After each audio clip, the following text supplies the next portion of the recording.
មនុស្សស្រីមានស្ដុកស្ដំនិងសំណាងធំច្រើនតែមានលក្ខណៈសម្គាល់ទាំង3នេះយោងតាមជំនឿបុរាណស្ត្រីដែលមានលក្ខណៈសម្គាល់ទាំង3ខាងក្រោមនេះតែងតែជាមនុស្សដែលមានសំណាងល្អជីវិតប្រកបដោយភាពរុងរឿងនិងមានទ្រព្យសម្បត្តិស្តុកស្តម្ភតាំងពីវ័យក្មេង 1. រោមភ្នែកកោងស្ត្រីដែលមានរោមភ្នែកវែងនិងកោងជាធម្មតាមានចិត្តល្អចេះគិតពិចារណាយ៉ាងល្អិតល្អន់មានភាពហ្មត់ចត់និងតែងតែយកចិត្តទុកដាក់ចំពោះមនុស្សជុំវិញខ្លួនពួកគេមានភាពទន់ភ្លន់និងប្រកបដោយភាពស្មោះត្រង់ក្នុងការប្រាស្រ័យទាក់ទងអាកប្បកិរិយាដ៏ល្អនេះធ្វើឲ្យអ្នកជុំវិញរួមទាំងថ្នាក់លើគោរពនិងស្រឡាញ់ពួកគេ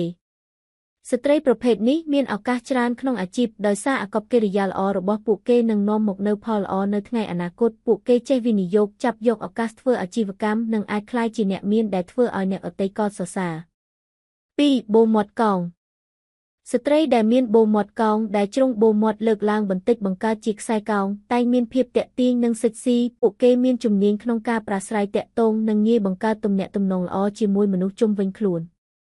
លក្ខណៈនេះជួយឲ្យពួកគេមានទំនាក់ទំនងសង្គមល្អដែលធ្វើឲ្យការងារនិងអាជីវកម្មរបស់ពួកគេលូននិងជោគជ័យជាពិសេសនៅពេលរៀបការស្ត្រីទាំងនេះនាំមកនូវសុភមង្គលនិងជួយលើកស្ទួយអាជីពនិងកេរ្តិ៍ឈ្មោះរបស់ស្វាមីបុរសណាមានស្ត្រីបែបនេះជាគូស្រករដូចជាមានកំណប់ដ៏មានតម្លៃ 3. ត្រចៀកកោង